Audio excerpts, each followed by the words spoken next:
Are you seeing signs of inflation beginning to increase? We're seeing very substantial inflation. It's very interesting. We're raising prices. People are raising prices to us.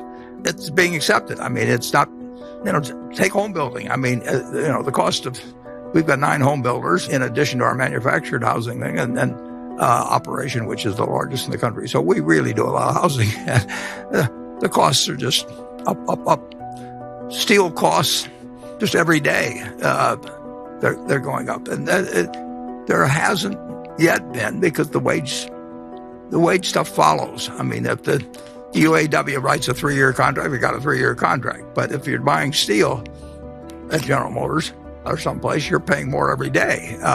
So it's an economy really, it's red hot. I mean, and we weren't expecting it. I mean, all our companies, when they thought when we're allowed to go back to work, at our various operations, we closed the furniture stores. I mentioned, they were closed for 6 weeks or so on average, and they didn't know what was going to happen when they opened. And they can't stop people from buying things, and we can't deliver them. And they say, well, that's okay because nobody else can deliver them either, and we'll wait for 3 months or something. But the backlog grows, and then we thought it would end when the $600 payments ended, and I think around August of last year. It just kept going, and it keeps going, and it keeps going, and it keeps going. And I get the figures every week. I call, Herb Bumpkin calls me, and we go over day by day what happened at 3 different stores in Chicago and Kansas City and Dallas, and it just won't stop.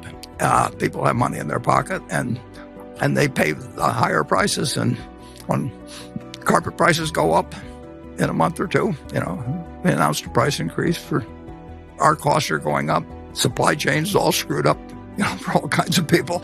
But it's almost a buying frenzy, except certain areas you can't buy yet. You really can't buy international air travel, and so the money is being diverted from a piece of the economy into the rest, and everybody's got more cash in their pocket meanwhile, it's a terrible situation for a percentage of the people.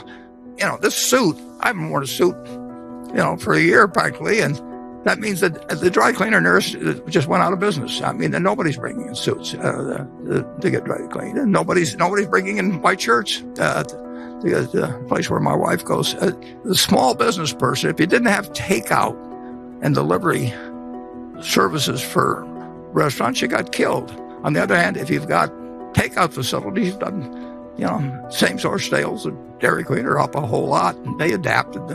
But it is not a price-sensitive economy right now in the least. And I don't know exactly how one shows up in different price indices, but there's more inflation going on quite a bit more inflation going on than people would have anticipated just 6 months ago or thereabouts. Yeah, and there's one very intelligent man who thinks it's dangerous. And that's just the start. Inflation is going to affect you. It's certain we will have inflation over time. And we are following policies in this country now to stimulate things, which stimulate business, which are bound to have some inflationary consequences.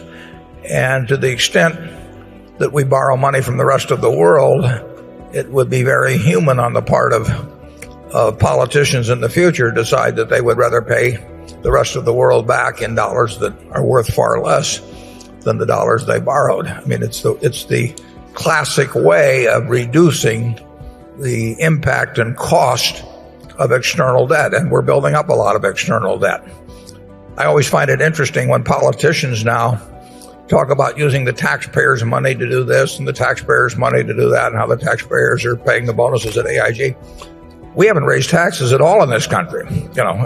Taxpayers are paying nothing beyond what they were paying a couple of years ago. As a matter of fact, the federal revenues this year, which were close to $2.6 trillion a couple of years ago, maybe more like $2.3 trillion. So we are taking less money from the taxpayers.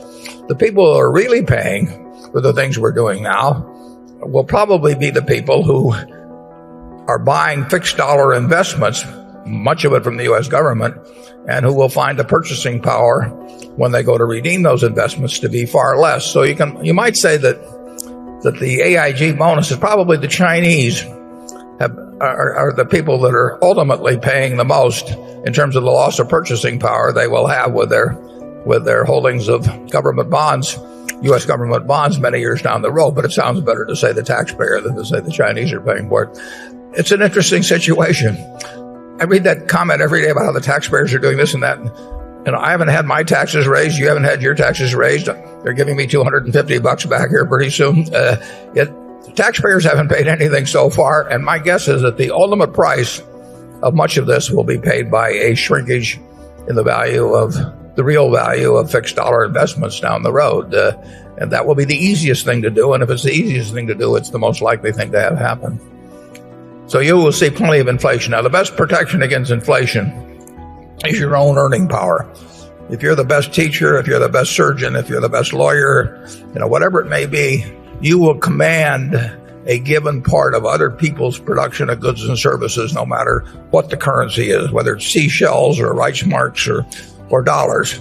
So your own earning power is the best by far. If you're the best journalist, whatever it may be, you will get your share of the national economic pie, regardless of the value of whatever the currency may be as measured against some earlier standard.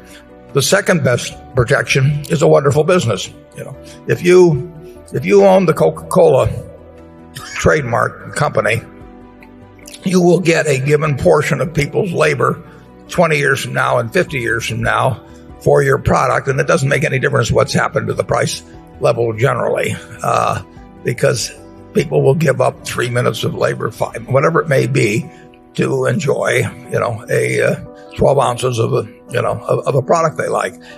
So those are the great assets, your own earning power first, and then the earning power of a wonderful business that does not require heavy capital investment. If it requires heavy capital investment, you get killed in inflation. And with those guidelines, I would tell you the best thing to do is invest in yourself.